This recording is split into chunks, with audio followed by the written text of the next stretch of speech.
Okay, my mom's cooking paksiw. So basically, lady's fingers, red onion, eggplant, green chili, and garlic. Yeah, and here's the rest of the fish. And Dion is cutting tomato.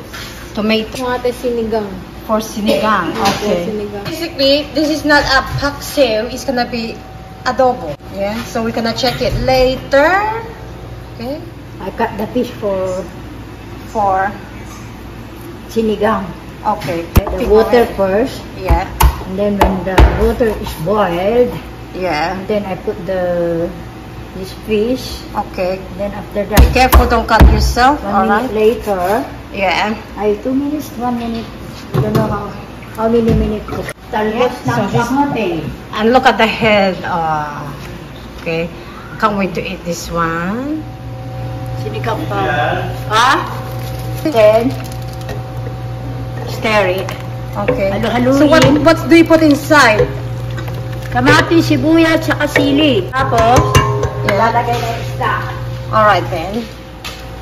Okay. Tambakol. Okay. Tambakol yan. Tapos, hintay mo mga 10 minutes. 5 minutes and it's done. Okay. Ooh, look at that. This is already cooked, right? Okay, my mom's putting the leaves. With sweet potato. Yeah, just like that.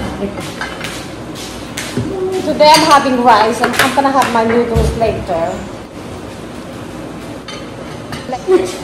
Let's eat. This is the adobo one.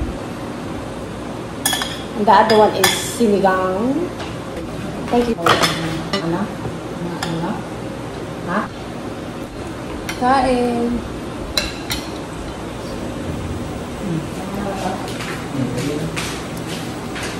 Diba sakto lang yung timpla? Sakto lang. Okay.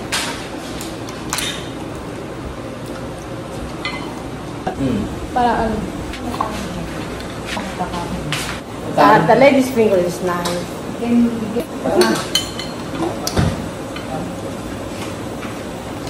This is a different fish. I like the leaves. Ay, hindi maaakin. I never had this fish before.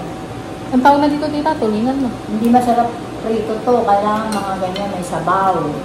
Just that, tita. Oo. I think fried because I don't like. Kasi pagka yung ika-fried mo yan, hindi masarap.